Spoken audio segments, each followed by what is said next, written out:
एक आदमी के घर आया मेहमान, दोपहर को भोजन करा दिया, शाम को ना कराना चाहे, बड़ा लोभी आदमी। अपने बेटे से बोला कि हम जब मेहमान के पास बैठे हो तो शाम का भोजन पूछने आना क्या बने। बेटा पूछने आया, मेहमान बगल में। शाम को पिताजी भोजन क्या बने, दाल क्या बने, साग का क्या बने। वो आदमी बोला, शाम को फिर भोजन, थोड़ी देर पहले तो मेहमान के साथ भोजन किया ही था। है? शाम को फिर भोजन कर, हम कोई राक्षस है? मेहमान से पूछ लो, अब मेहमान भोजन करे तो राक्षस। मेहमान ने भी कह दिया कि नहीं नहीं शाम को इच्छा नहीं है।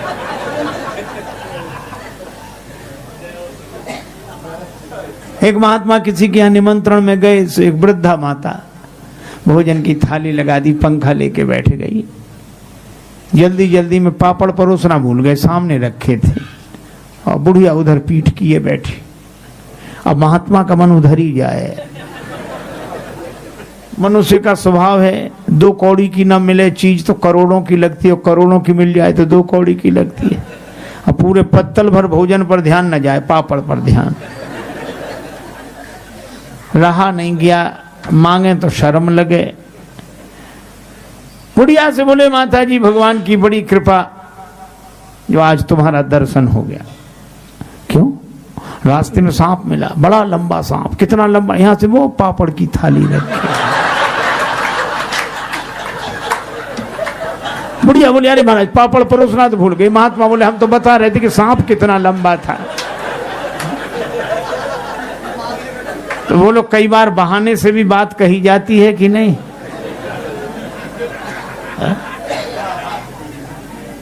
लेकिन बहाने सब जगह काम नहीं आते। एक आदमी के घर आया मेहमान, जाए नहीं। पति ने पत्नी से कहा कि मेहमान नहीं जाता, वो और खिलाओ पिलाओ, स्वागत करो, काहे को जाएगा वो। अच्छा का मजाक मत करो।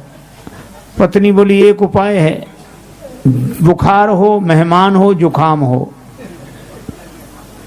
ज्वर जुखाम और पाहुना, इनका एक उपाय, लंगन दे दो तान के, फिर न वापस आए। तो उसको लंघन कैसे दें भाई? वो घर में भोजन बने तो उसको कैसे ना दें? बोले, आज मत बनाओ। करना बने, इसका कारण? बोले, लड़ाई। लड़ाई हम लोगों में होती नहीं कि झूठी लड़ाई कर लो। अब पति ने डांटना शुरू किया, पत्नी ने रोना शुरू किया। पत्नी बोली, मुझे ही डांटते रहते हो, आज मैं भोजन ही नहीं बनाऊंगी। पति बोला, मत बनाना। अब मेहमान ने सुना कि जब इन्हीं को नहीं मिल रहा है तो हमें।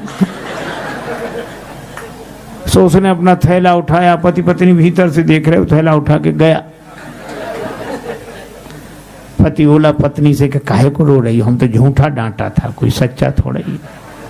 तो पत्नी बेचारी चुप हो गई कि मैं भी तो झूठे ही रो रही थी, सच थोड़ा ही रो रही थी। संयोग की बात, तब तक मेहमान फिर हाजिर हुए। हम भी तो झूठे ही गए थे, कोई सच्चे थोड़े ही गए थे।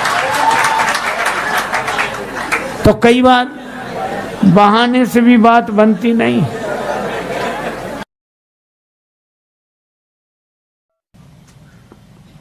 हम लोग देखते हैं भगवान के चरण और मन लगा रहता है अपने चरणों में।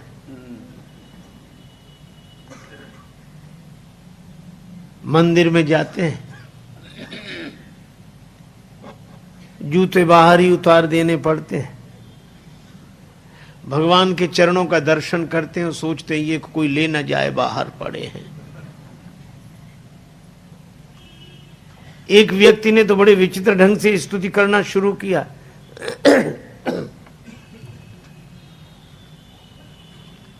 वह स्तुति कर रहा था, त्वमेव माता। इतने में जूतों की याद आ गई। श्लोक चलता रहा, हाथ जुड़े रहे। अब भगवान की ओर देखकर कहता, त्वमेव माता। फिर बाहर दृष्टि डालता, च पिता त्वमेव, त्वमेव बंधु च सखा त्वमेव, त्वमेव विद्या च द्रविणम त्वमेव। और फिर हाथ जोड़, त्वमेव सर्वम मम देव देवा। भगवान के चरणों को देखते हैं और याद अपनी चरण पादुका की। एक आदमी गया, उसकी वो मंदिर में दर्शन करने गया, बाहर से कोई उसके जूते ले गया, लौट कर आया, जूते नहीं मिले। बड़ा क्रोध आया भगवान पर कि हम तो दर्शन के लिए पहली बार आए और यह दुर्घटना हमारे साथ। तो बड़े क्रोध में भर कर गया कि भगवान से आज तो कुछ कहेंगे। लेकिन जब मंदिर में पहुंचा तो भगवान से उसने कुछ नहीं कहा, चुपचाप लौट आया। तो मित्र ने कहा कि अद्भुत आश्चर्य, तुम तो बड़े नाराज होकर गए थे कि भगवान से कुछ कहेंगे, पर तुमने भगवान से कुछ कहा नहीं। वो बोला क्या कहते। हम भीतर गए तो भगवान ने अपने चरण दिखा दिए कि हमारे भी कोई ले गया है, हम भी ऐसे ही खड़े हैं, तुम भी ऐसे।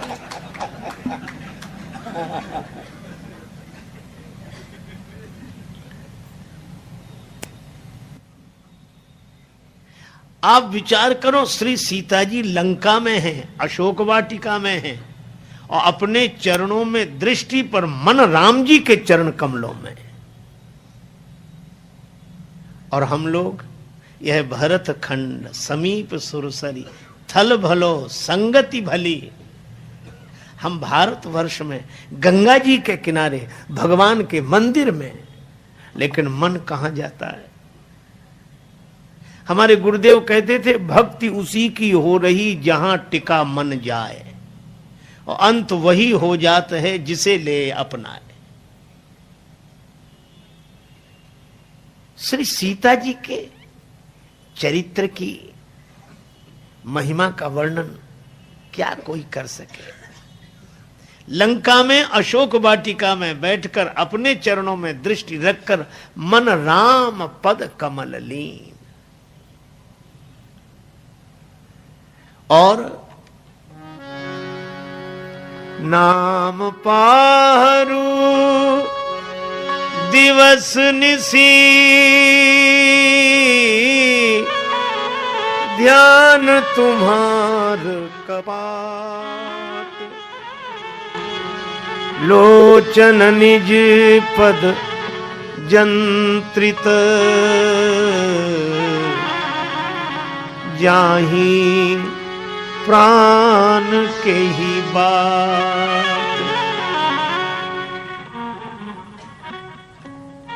अपने चरणों में दृष्टि रखकर मन भगवान के चरणों में लीन, और नाम पाहरो राम राम राम। श्री तुलसीदास जी कहते हैं कि यह श्री राम नाम तो श्री जानकी जीवनम, यह श्री जानकी जी का जीवन है। राम नाम, राम राम, प्राण की रक्षा करने वाला यही है। नाम पाहरो, पहरेदार। श्री राम नाम के दो अक्षर, ये दोनों पहरेदार, क्योंकि पहरेदार भी दो तरह के होते हैं। एक पहरेदार जेल में, एक पहरेदार बैंक में। जेल का पहरेदार भीतर वाले को बाहर नहीं आने देता, और बैंक का पहरेदार बाहर वाले को भीतर नहीं जाने देता। तो श्री राम नाम के दो अक्षर, एक तो प्राण को बाहर नहीं आने देते, और दूसरा प्राण लेने वाले को भीतर नहीं जाने देता। नाम पाहरु दिवस निसी, दिन रात राम राम। आई मीठ टरत लेत राम नाम के। एक सज्जन बड़े संपन्न आदमी कथा में जाते ही नहीं थे। पत्नी ने कहा कि चले जाओ। बड़ी मुश्किल से एक दिन पत्नी के कहने पर गए। लोगों ने देखा कि संपन्न आदमी पहली बार कथा में आया। कथा शुरू नहीं हुई थी, व्यास जी आकर बैठे थे। लोगों ने उन्हें देखा कि आइए आइए आइए आइए, सब लोग आइए आइए। हो गया, आसन बिछा दिया, कहा बैठिए बैठिए, बैठ गए।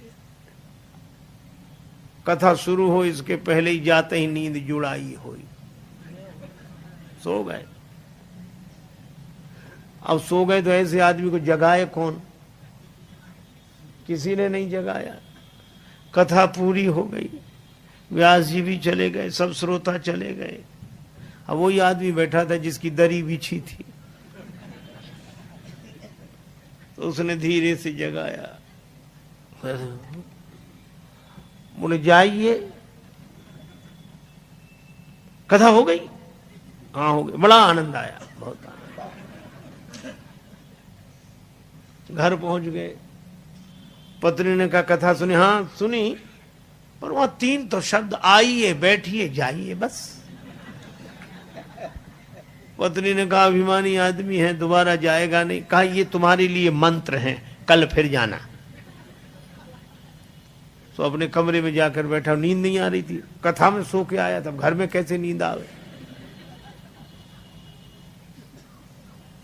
बिजली बंद कर दी, अब लेटे नींद बैठ गया।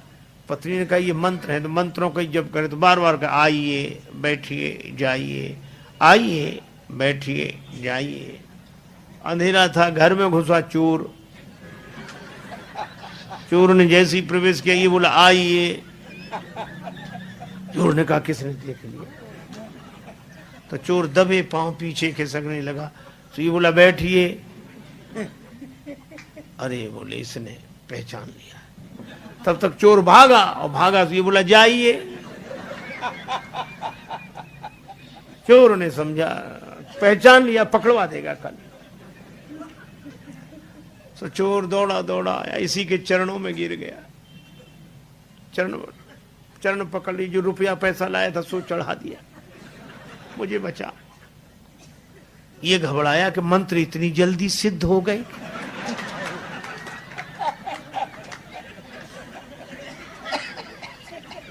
लाइट जलाई, घबराया और देखा एक आदमी हाथ जोड़े खड़ा, रुपया पैसा। अरे भाई तुम कौन हो? वो कहे आप तो सब जानते हो, हमसे काहे को कहलाते हो, और ले। रुपया पैसा चढ़ा के गया। पत्नी को जगाया कि मंत्र तो बड़ी जल्दी सिद्ध हो गए। पत्नी ने पूरी बात समझकर कहा कि भगवान की असली कथा से ये झूठे शब्द ले आए, और असली चोर तुम्हारे शरणागत हो गया। और जिस दिन कथा से सच्चे शब्द पकड़ लोगे, उस दिन काम क्रोध लोभ मोह मद मत्सर ये चोर समर्पित हो जाएंगे। भगवत कथा। लेकिन सोने वाले को तो कथा से कोई लेना देना नहीं। और एक सज्जन तो सोते ही नहीं थे, सपना भी देखते थे। कथा में सो जाएं और सपना देखें। सो गए। बाजार में कपड़े की दुकान थी, सपना देखने लगे हम दुकान पर बैठे कपड़ा बेच रहे हैं, और कथा हो रही है, वो कपड़ा बेच रहे हैं। एक ग्राहक आया, ये कपड़ा क्या भाव दिया? का 5 रुपए मीटर। 5 रुपए मीटर नहीं, कुछ कम करो। 4.5 रुपए मीटर।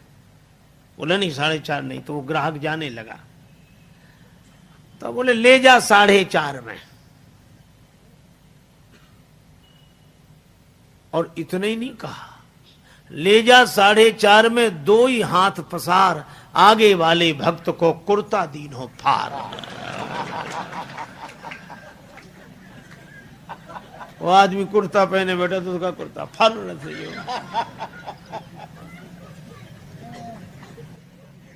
बोला हाथ कर दी, कथा सुनते हो कपड़े फाड़ते हो? बोला वो ग्राहक चला जाता तो? बोले ग्राहक यहाँ दुकान कहाँ, कथा में बैठे। आंख बोल, अरे बोले हम भूल ही गए कि हम कथा में बैठे कि दुकान में बैठे।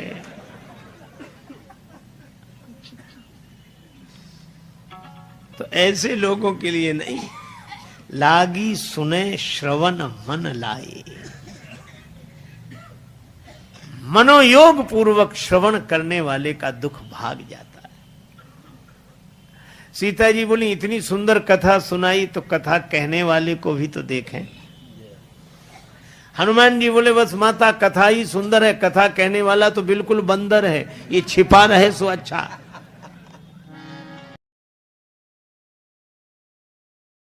अच्छा, तर्क हम लोग भी देते हैं, पर हम तर्क दूसरे तरह से देते हैं। कोई कहे कि वन में बैठकर भजन करो, हां ठीक है, वन तो ठीक है, लेकिन कमरे में क्या बुरा है? वह भी तो एकांत है। किवाड़ बंद कर ली, आंख बंद करके बैठ गए, थोड़े में क्या बिगड़ता है? हम उल्टे तर्क देते हैं। और तर्क तो ऐसा तीर है जिस दिशा में मोड़ दो उधर ही चल जाता है। इसीलिए महाभारतकार कहते तर्को प्रतिष्ठा, तर्क की कोई प्रतिष्ठा नहीं है। हम तर्क किस पक्ष में दे रहे हैं,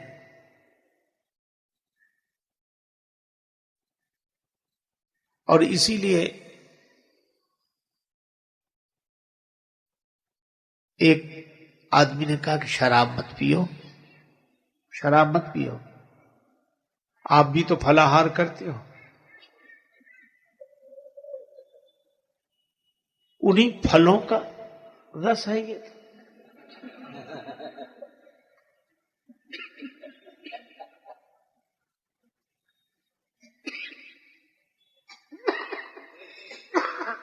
एक सज्जन चिलम लेके कहते थे बम भोले चढ़ाओ। अरे क्यों क्यों? ये गांजा का है, शंकर जी की बूटी है।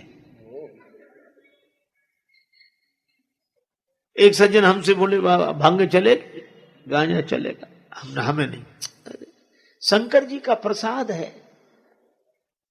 तो हमने कहा आप ले। नहीं नहीं, शंकर जी का प्रसाद लेने में क्या हर्ज है? हमने कहा थोड़ी देर बाद सांप ले आओगे, शंकर जी का प्रसाद है, डालो गले में।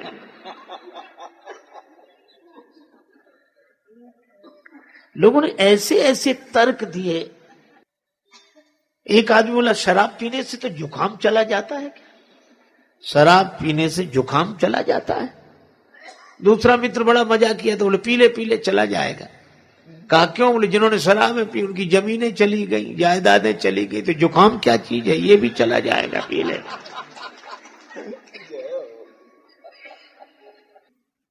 हम अपने सुख भोग के लिए तर्क देते हैं। आज सबसे बड़ी विडंबना यही है कि तर्क भी दिए जा रहे हैं तो अपने सुख सुविधा की भोग के लिए, तपस्या के लिए नहीं। दो लड़के, एक का नाम रामू एक का नाम श्यामू, दोनों को मिठाई खाने की आदत। पैसा एक के भी पास नहीं, अब बड़े व्याकुल। एक बोला चलो मिठाई बनते तो देख लेंगे। श्यामू रामू दोनों सवेरे सवेरे निकले, जलेबियां बन रही थी। अब देखकर और मन व्याकुल हुआ। श्यामू बोला पैसा तो बाद में मांगेंगे, पहले खाने में बिगड़ता क्या है। चला गया, हलवाई जी जलेबियां कैसे दी? का 20 रुपए किलो। और ठीक है 250 ग्राम दो। खाने लगा। रामू को लगा कि इसके पास पैसा नहीं, खा कैसे रहा है। थोड़ी देर तो उसने धीरज रखा। उसने सोचा जो इसका होगा तो हमारा होगा, हम भी चलते हैं। उसने भी उसी तरह पूछा कि जलेबियां कैसे दी? 20 रुपए किलो, 250 ग्राम दो। खाना शुरू किया, तब तक श्यामू खा चुका था। श्यामू उठकर खड़ा हुआ, हलवाई ने कहा पैसे? श्यामू बोला काहे के पैसे? आते ही 10 का नोट दिया। याद नहीं रखते हो? ऐसे ही दुकानदारी करते हो? अब हलवाई कहे कि नहीं दिया है और श्यामू कहे कि दिया है। रामू ने सोचा मौका अच्छा है, वहीं से बैठे बैठे बोला हलवाई जी इस झगड़े में हमारा 10 का नोट मत भूल जाना।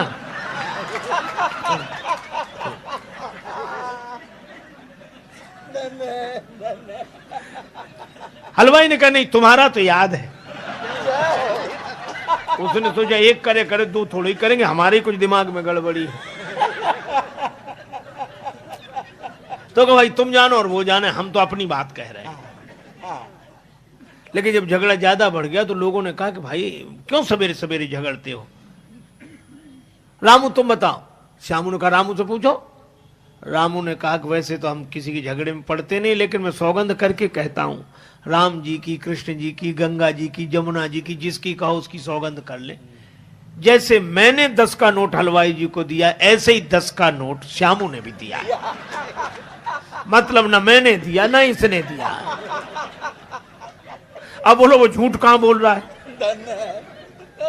झूठ तो बोल नहीं रहा है। तो राम जी भी झूठ कहां बोले? सुपर्णखा से कहा कि मेरा छोटा भाई कुंवारा है। सुपर्णखा बोली कैसे कुंवारा है? जब तुम्हारा विवाह हो गया तो वो कुंवारा कैसे? भगवान ने कहा जैसे तुम कुमारी हो वैसे ही वो कुंवारा है। विवाह के बाद जब तुम कहती हो ताते अब लग रही कुमारी, तो वो भी कुमारा है। तो राम जी असत्य तो बोले नहीं।